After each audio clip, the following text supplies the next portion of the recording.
Ma'am recent గా fathers day కేమో ఒక సాంగ్ కూడా పిల్లల దగ్గర పాడిచ్చారు కదా మ్యామ్. అంటే ఎవరినో కొన్ని అంటే లైక్ సింగింగ్ అనేది ఉండాలి అనేది ఏమైనా ప్రోత్సహిస్తున్నారా? నేను సింగింగ్ ఉండాలి అది అది అని కాదండి. ఫస్ట్ నుంచి కూడా మాకు ఎట్లా ఉండంటే పిల్లలకు ఎక్స్ట్రా యాక్టివిటీ అనేది ఒకటి కంపల్సరీ అనేది. అది మెంటల్లీ పిల్లల్ని స్ట్రాంగ్ చేసిద్ది, మానసికంగా. ఇంకా చాలా మంది ఎక్స్ట్రా యాక్టివిటీస్ ఉంటే చదువులో డల్ అవుతారని, చదువులో డల్ అని కాదు, పిల్లల్ని ఇంకా షార్ప్ చేసిద్ది ఎక్స్ట్రా యాక్టివిటీ ఉంటే. సో నాకేమనిపించింది అంటే వాళ్ళకి ఏ దాని మీద ఇంట్రెస్ట్ ఉంటే ఆ దాని మీదకి కొంత మూవ్ చేద్దామని నేను అనుకున్నాను. పాప చాలా బాగా డాన్స్ చేస్తుంది, అది ఏందో తెలియదు కానీ జీన్స్ జెనెటికల్ గా వచ్చిందేమో. కానీ తనంతకు తను నేను ఏ రోజు చెప్పకపోయినా క్లాసికల్ అవో ఇవో పెట్టుకొని చేస్తూ ఉంటది. ఆ తర్వాత బాబు వద్దన్న ఏదో ఒక మ్యూజిక్ ప్లే చేస్తూ ఉంటాడు, డ్రమ్స్ ప్లే ఒట్టిగా. నీకు ఒక టేబుల్ దొరికినా చేతులు ఖాళీగా ఉండవు, బాబు ఏదో ఒకటి హమ్ చేస్తూ ఉంటాడు. అప్పటి నుంచి కూడా పాడుతూ ఉండడం. కాకపోతే సాయి ఉన్నప్పుడు ఎప్పుడు వాళ్ళు ఇది చేస్తున్నారని మేము చిన్న పిల్లలు కదా కాన్సన్ట్రేషన్ చేయలేదు. బట్ బాబుకి కొంచెం మ్యూజిక్ మీద నాలెడ్జ్ ఉంది, నాకు తెలుస్తుంది కదా ఉంది అనేది. కాబట్టి మొన్న పాట పాడించాను. ఇంట్లో రెగ్యులర్ గా పాటలు ఏవో ఒకటి పాడుతూ ఉండు. సరే చూద్దాం, ఫాదర్స్ డే రోజు ఆ పాట కూడా పాడుతున్నాడు. సరే చూద్దామని అప్పటిదప్పుడు ఒక చిన్న ప్రయత్నం చేశాను, నాకు మంచిగా అనిపించింది. సో బాబుకి ఇంట్రెస్ట్ ఉంటే మాత్రం ఎక్స్ట్రా యాక్టివిటీగా, స్టడీ మెయిన్, ఎక్స్ట్రా యాక్టివిటీగా సింగింగ్ తనకి ఇంట్రెస్ట్ ఉంటే చేస్తాను. పాపకి ఏది ఇంట్రెస్ట్ ఉంటే అది. ఓకే మ్యామ్, అయితే ఒక ఇండిపెండెంట్ ఉమెన్ కి మీరు ఏం సలహా ఇస్తారు మ్యామ్? ఎలా బతకాలి సమాజంలో అనుకుంటే ఏం సలహా? నేను ఒకటే అంటానండి, మెన్ కన్నా బతకడానికి దారులు చాలా తక్కువ ఉంటాయి, కానీ ఉమెన్ కి బతకడానికి దారులు చాలా ఎక్కువ ఉంటాయి. ఎందుకు నేను ఈ మాట చెప్తున్నానంటే, ఉమెన్ పచ్చళ్ళు పెట్టుకున్నా బతుకుతారండి, వడియాలు పెట్టుకున్నా. అంటే మీరు ఫైనాన్షియల్ గా అమ్మో నేను ఒక రేంజ్ ఎంటెక్ ఇంకేదో చెయ్యలే అంటే, ఒక జనరేషన్ వరకు ఈ కోర్సెస్ లేవు. టెక్నికల్ కోర్సెస్ అనేది చాలా తక్కువ ఉన్నాయి. ఇప్పుడు మా పీరియడ్ లో డిగ్రీ కోర్సెస్ తప్ప టెక్నికల్ కోర్సెస్ చాలా తక్కువ, రేర్, అప్పుడప్పుడే ఎంటర్ అవుతున్నా అది.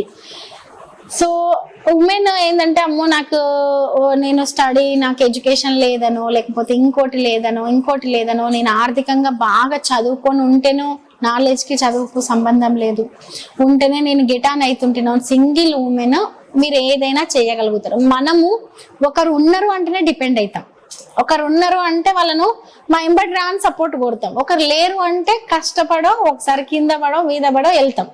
కాబట్టి మీరు ఖచ్చితంగా ఒకసారి బయటికి అడుగు పెట్టి, మీకు ఏదొచ్చు, స్టడీ ఉన్నా లేకపోయినా, మీకు వంట వచ్చా అదే ఆయుధంగా చేసుకోండి.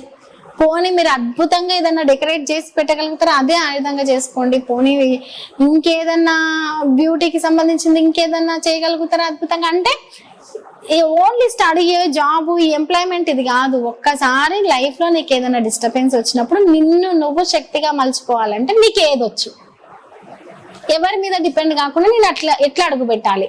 ఫస్ట్ టైం ఇబ్బంది అనిపిస్తుంది, బాధ అనిపిస్తుంది, అగౌరవం ఎదురైనప్పుడు ఏడుపు అనిపిస్తుంది, చేయలేననిపిస్తుంది. ఒక 10 సార్లు 15 సార్లు మూవ్ అయ్యే కొద్దీ మనకు చాలా సింపుల్ అనిపిస్తుంది. ఫర్ ఎగ్జాంపుల్ ఒక చిన్న డ్రైవింగే తీసుకోండి, స్టార్టింగ్ చాలా కష్టం అనిపిస్తుంది, నువ్వు చేస్తూ ఉంటే చాలా సులువు అనిపిస్తుంది. స్విమ్మింగే చేసుకోండి, స్టార్టింగ్ మునిగిపోతాం అనిపిస్తుంది, వచ్చేసిన తర్వాత చాలా సులువుగా అనిపిస్తుంది. మెన్ను బయటికి వెళ్ళిండు కాబట్టి స్ట్రాంగ్ గా కనిపిస్తుండు, ఉమెన్ వెళ్ళలేదు కాబట్టి వీక్ కనిపిస్తుంది. ఆ మైండ్ సెట్ ని ఫస్ట్ నేను ఒకరి మీద డిపెండ్ అయితేనే చెయ్యగలుగుతా అన్న మైండ్ సెట్ ని పక్కన పెట్టండి, నేను ఏమైనా చేయగలుగుతా.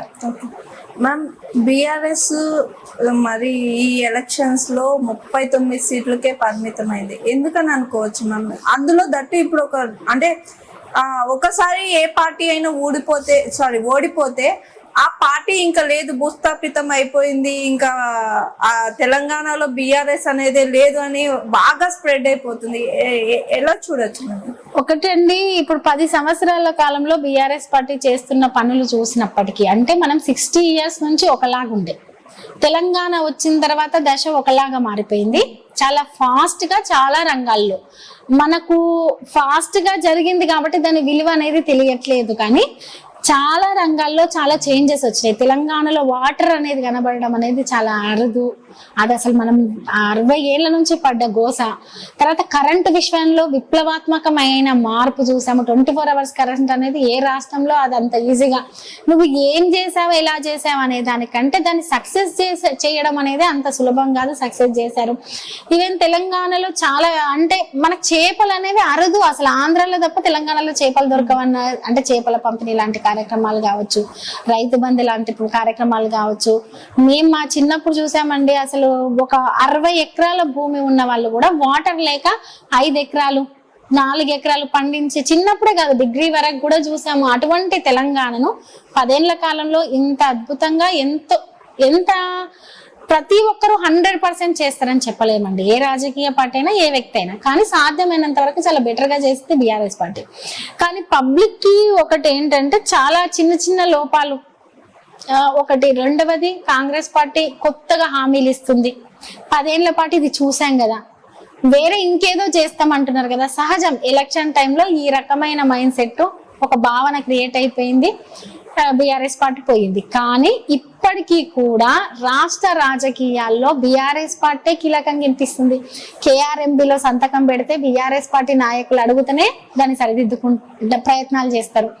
కాళేశ్వరం రిపేర్ చేయాలి, లేకపోతే దాంట్లో వాటర్ ఈ రకంగా ఉపయోగపడతాయి, ఇది వదలాలని బీఆర్ఎస్ పార్టీ వాళ్ళు అంటేనే అది జరిగే పరిస్థితిని చూస్తాం. ఇప్పటి వరకు రైతు బంధు ఏంది పరిస్థితి వస్తలేదు. మరి రైతు భరోసా అన్నారని వీళ్ళు క్వశ్చన్ చేస్తేనే ఎంతో కొంత వరకు జరుగుతున్నది చూస్తున్నాం. అంటే నిరుద్యోగుల విషయంలో కూడా బీఆర్ఎస్ పార్టీ సపోర్ట్ కావాలని ఎలక్షన్ ముందు కాంగ్రెస్ పార్టీని గెలిపించిన నిరుద్యోగులు ఎలక్షన్ తర్వాత వీళ్ళ గుణాన్ని చూసి బీఆర్ఎస్ పార్టీ సపోర్ట్ అడిగి, అంటే ఈ రకమైన ఇదంతా చూస్తే బీఆర్ఎస్ పార్టీ మనుగడ లేదు అని మాట్లాడే వాళ్ళను అసలు వాళ్ళు ఎలా ఆలోచిస్తున్నారో అర్థం కావట్లేదండి. ఒకటి, భవిష్యత్తులో బీఆర్ఎస్ పార్టీ తెలంగాణలో ఇంకా బలంగా, ఈ 10 ఏళ్ల కాలంలో ఎంత బలంగా ఉందో దానికి రెట్టింపు బలంగా బీఆర్ఎస్ పార్టీ ఉండబోతుంది.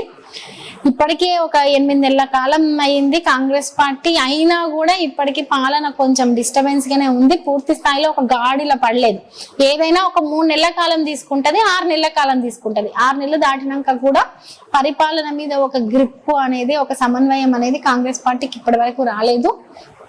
సో బీఆర్ఎస్ పార్టీ శ్రేణులు, ఉద్యమం నుంచి ఉన్న వాళ్ళు 10 ఏళ్ల కాలంలో ఎటువంటి లబ్ధి పొందకుండా ఉండి కూడా పార్టీ కోసం కష్టపడుతున్న వాళ్ళు చాలా మంది ఉన్నారు. అవకాశవాద రాజకీయ నాయకులందరూ పక్కకు పోతుర్రు.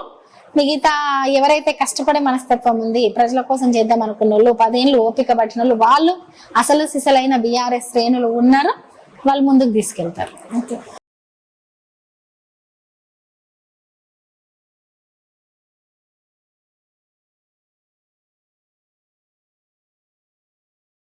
Hi, this is Swathi.